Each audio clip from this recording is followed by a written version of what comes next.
Stuart, when we spoke during the QBEs about young players in the squad, you said you'd only bring players in who could contribute to 2015. Even though your hand has been forced by injury slightly, do you still feel that with the uncapped players you brought in this time? Yeah, no, I think it's exciting. You know, it is disappointing to lose, particularly Marland and Christian, two young players to injury, you know, for an extended period of time. But you know, to bring these lads in now, I think it's a great statement about the quality of the rugby they've been playing in the Premiership, the academy programme they've come through. They've been picked on form, and you know, the next step for them is to try and get the team.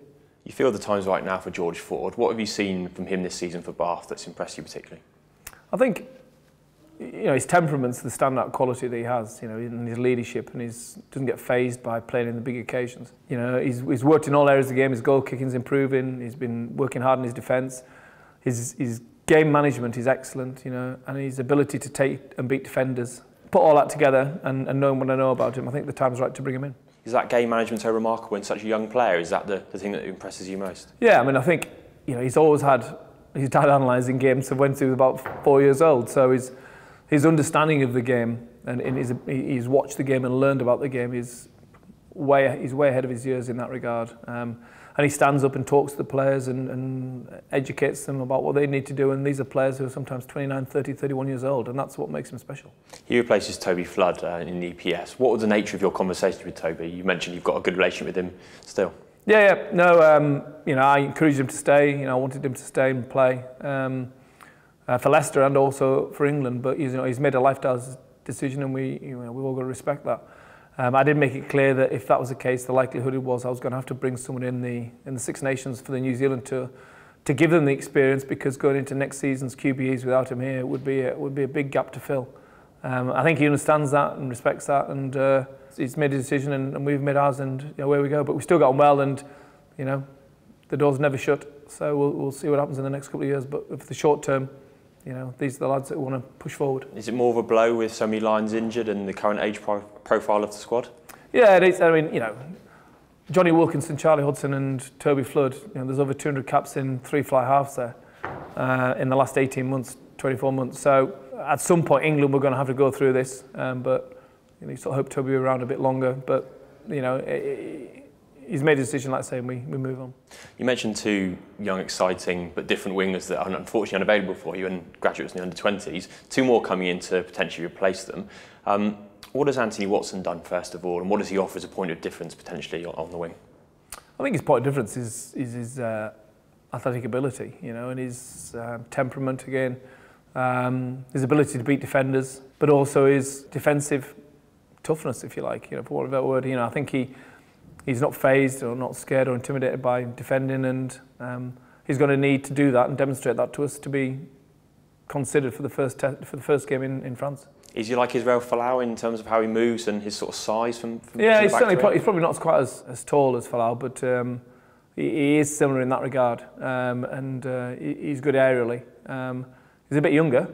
You think what Anthony like when he's 23, 24, you know, he probably won't be far off where Folau is, but you know, he's 19, and we need to make sure that he's going to have to be ready before we decide whether we put him in or not. You've promoted Jack Nowell, of course, as well from the Saxons. Have you been itching to pick some of these Exeter Chiefs young players for some time? Yeah, I mean, I've obviously been aware of the quality of players coming through. You know, Henry Slade, Sam Hill, you never know, might get an opportunity in the Saxons with the injuries that we've got. And Luke Cowan-Dickie will be another one who will be not far off. And I'd say Dave used his forces away. And I think Exeter's, it was always just it was a matter of time before these lads started coming through, because you can't play as consistently well as they've done and not give players from their club opportunity. I think it's only right, and their form dictates that. Do you see Jack as offering different things to Anthony, though, in the way he plays the game? Yeah, he's different. Yeah, he's different. I mean, he spends a lot of time off his wing. He's got a great ability to influence the game, and he's a bit like Mike Brown in his ability to beat the first defender and break tackles. Probably not got the out-and-out pace of the other two, but he has other points of difference as well. Ed Slater is the final uncaptain you face in your squad. While Leicester haven't been going perhaps as well as they liked, what's he done in those games that you've seen him to particularly impress you and force his way in tight selection calls the second row? I think it's his physicality. It's his physicality, athleticism, his toughness. We want to see more of that in our pack. You know, a big, hard, uncompromising pack that needs to be dealt with. And with Joe Launchby, Courtney Laws, and Dave Atwood, you know, there's 4 big second rows there now. They're in tough on Graham Kitchener and George Cruz, but they'll play in the Saxons. And their chance will come, I'm sure, at some point. Brad Barrett's notable return to the squad as well. How important do you think he will be with his experience, given you might have an experience out wide and you're missing Manu, of course, in the centres as well? Yeah, he's hugely experienced and important to the squad. As a player and as a person, as a leader, he's hugely respected.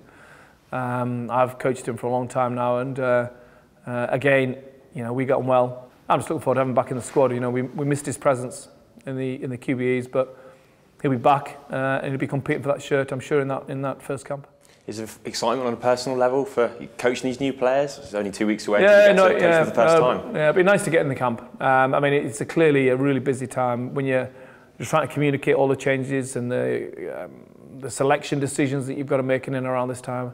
There's actually a bit of a relief sometimes when you've announced the squad, because you've made your decisions, you've communicated it, you've got your fingers crossed for the 2 European games, but then you sit back and you wait, and then you can start thinking about the rugby.